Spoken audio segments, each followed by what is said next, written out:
Alors bonjour à tous, aujourd'hui nous allons nous retrouver sur la room sécurité des applications web.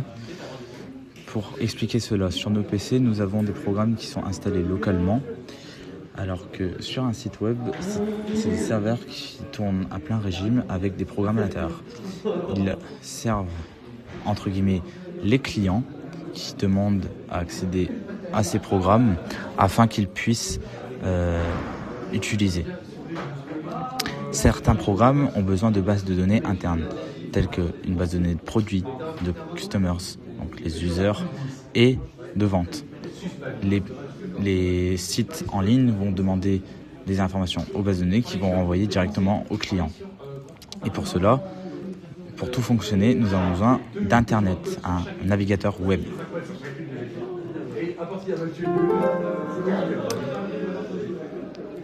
Sur les sites web, nous avons besoin de nous connecter.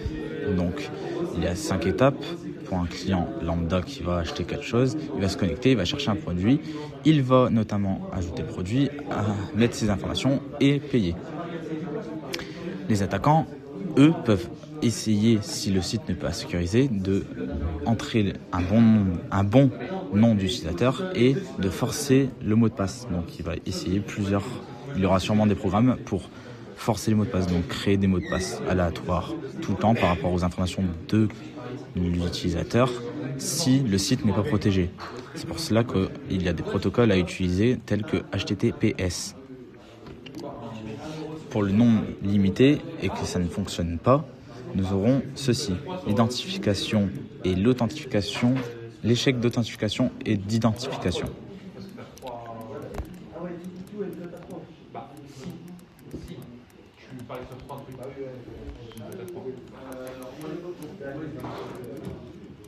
Ce qui va verrouiller le compte.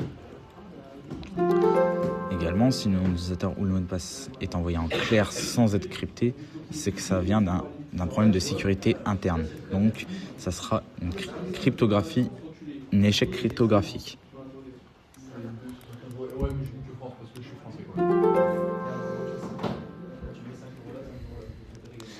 Pour mettre en exemple cela, on nous propose un exercice sur un vrai site web, en nous expliquant que sur un site où nous achetons des produits, il y a des comptes. Ces comptes sont référencés dans une base de données avec des ID, et sur ce site, nous pouvons voir toutes sortes d'inventaires, etc., et notamment le compte. Sur ce compte, nous pouvons voir dans la barre de recherche qu'il y a l'utilisateur ID, qui est l'ID dans une base de données. Si nous changeons ceci, nous pouvons voir que nous pouvons accéder à d'autres utilisateurs. Donc là, ici, un superviseur ou notamment un administrateur de base de données. Et avec ça, les hackers peuvent faire des actions non voulues sur le compte par la personne en elle-même, ce qui peut gêner les entreprises et les bloquer et créer beaucoup de problèmes. Comme voici, nous avons exploité Lindor, qui est du coup le système de changer la barre de recherche pour, comment je peux expliquer ça, entraver la sécurité. Et voilà. Merci de nous avoir suivis.